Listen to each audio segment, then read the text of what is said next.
What's up guys, welcome back to Let's Play Zoids vs One! Alright, this Let's Play is flying right by, and honestly I think we'll be done with the Rottiger campaign probably this weekend, which will just leave us with the tournament mode left. So right here I'm switching back from the Genosaur to the Redhorn again, because I'm going to need a lot more firepower to take on this next encounter, and unfortunately as much as I like that twin pulse laser cannon on the Genosaur, it does not have nearly enough ammo to defeat the Zoids we're going to be coming up against here in the next fight. So I'm switching back over, sacrificing mobility and melee power for firepower, which is obviously the better choice in this game and through the majority of the series, although mobility usually wins out in the later games. The controls are just so clunky, you really just need a powerhouse, but one that can actually aim. The biggest and baddest Zoids, unfortunately, are rendered useless in this game just by the game's poor controls. There's an opportunity later on where I wanted to show off a Iron Kong, and it honestly just can't be done. It's just not even functional. And I think I wanted to show off the Gojulas Mark II, or Gojulas the Ogre in the Blue Unicorn campaign, but it didn't work out too well. So here's a Gojulas right here that is does not have the giant cannons like the Mark II and the Ogre does. It's a stock Gojulas, and it was taken out pretty quickly because it was defeated by collision detection. Amazing how that works out. And another thing over here is a Rottiger with attack boosters, which normally I'd be very intimidated by, but I know he can't really hit me with those attack boosters. If I get too close and he uses the blades, that could be devastating, but he just has that reduced health. So I wish there was like a hard mode in this game that would fix that, but we have the later games in the series to compensate for that, I suppose. Alright, not bad. I'm pretty sure I mentioned it before, but the Redhorn was one of the first motorized, actually was the first motorized Zoids model kit that I had. Before the Redhorn, I only had the wind-up ones, and it was the Hasbro Redhorn was the first one that I got.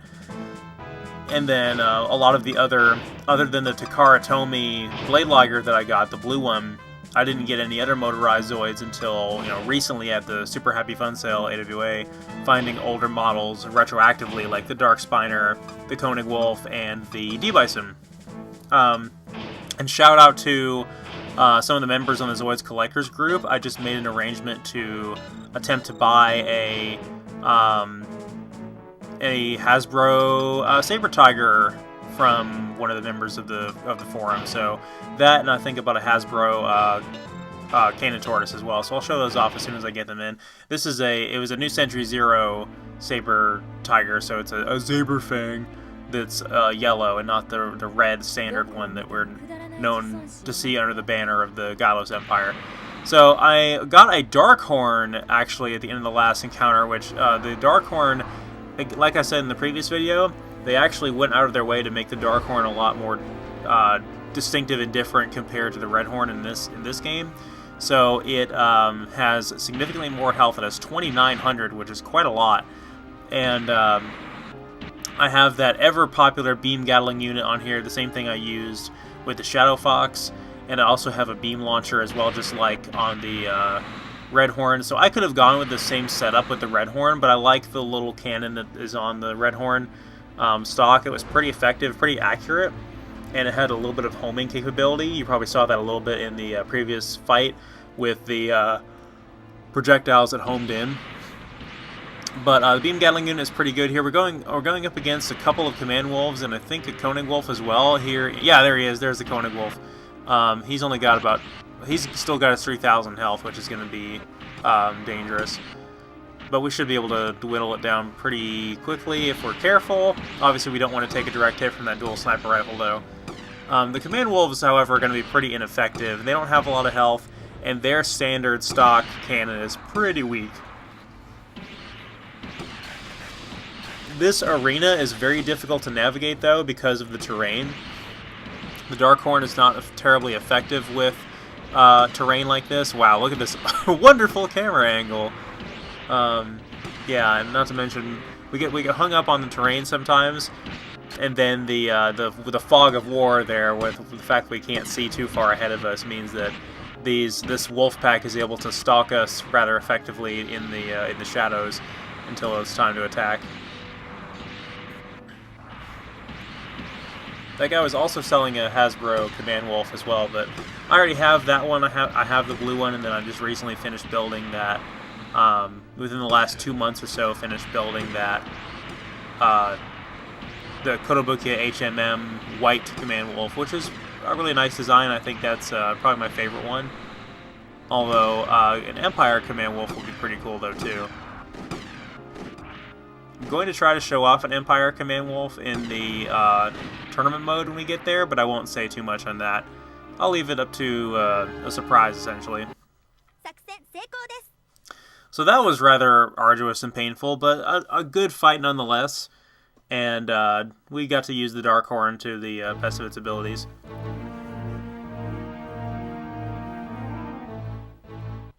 In New Century Zero, what is it? Harry Champ has a Dark Horn, and it has a pretty unique arrangement. It has a slightly different color scheme. Instead of the red accents, it's black with the green accents, but instead of green accents, it has yellow accents to give it a unique look. But it also has like twin Gatling units instead of the beam launcher. The beam launcher is also not necessarily standard. The beam launcher is a weapon that's most often seen on the Iron Kong, but luckily a lot of the Empire heavy weapons are pretty much interchangeable. There's a couple of different slots I can have here, so I can have I can have different types of beam Gatling units on either side, but I can also interchange the beam launcher from one side to the other. Very, very, very customizable Zoid. Now you can't have 2 beam launchers, of course, because that would just be ridiculous. It would also serve no purpose unless you could do that and somehow have double the ammo for it, which would be really cool. Alright, another nighttime encounter right here. We've got a couple of cannon tortoises here, which are pretty mobile, but I did my melee charge there and actually took it out in pretty much one hit. That was pretty powerful. Another Gojulas only has 2,300 health. We should be able to whittle that down pretty quick with the beam launcher. The beam Gatling unit not too effective against it. He's gaining up on us pretty quick. We can easily get trapped by this thing at close quarters when it uses its melee stomp and tail swing if we're not careful, and obviously that stomp is what's going to get us trapped, and that tail swing can potentially deal some heavy damage to us if it ever decides to connect, which it probably will not. Other than that, the Gojulas has a lot of light weapons, nothing that I'm all that worried about. It has a stunning energy weapon on its arm, and then it had those mini cannons it was firing from under its abdomen there, and we saw. Again, nothing I'm really worried about. There's a Command Wolf. This must be, I wonder if this is like the main Blue Unicorn forces here with this arrangement of 3 different, one each of the 3 different types of Zoids here. Again, from a story standpoint, really don't know.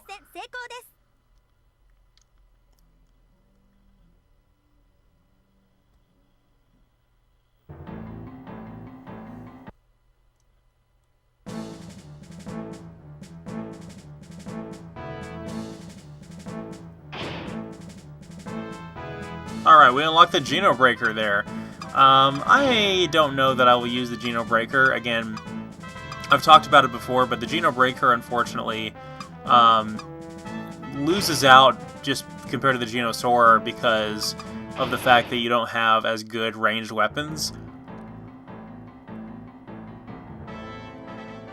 And the melee attack on the Genosaur with the claws that outstretch forward is plenty effective on its own. You don't necessarily need those giant chomping blades that close in. As badass as the Geno Breaker is, the things that made it effective in the anime are not practical to adapt into a game like this. Here's another encounter against 3 Gojulas this time around. This is going to be pretty challenging. Of course, this one we should be able to take out pretty quick. We may switch to the beam launcher for this. But yeah, the problem again is with the game's crippled controls, trying to get away from them when they're just marching straight towards you like that to use their melee attack. Looks like we almost got him. Just under 200 health now.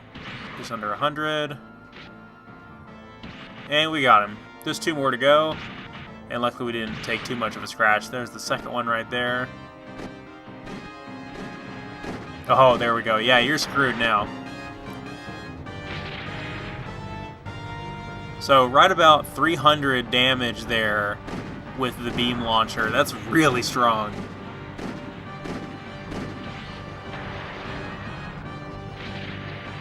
Wow.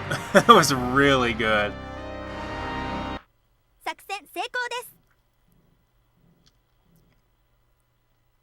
Gojulas is always fun to fight, even if it's not fun to use.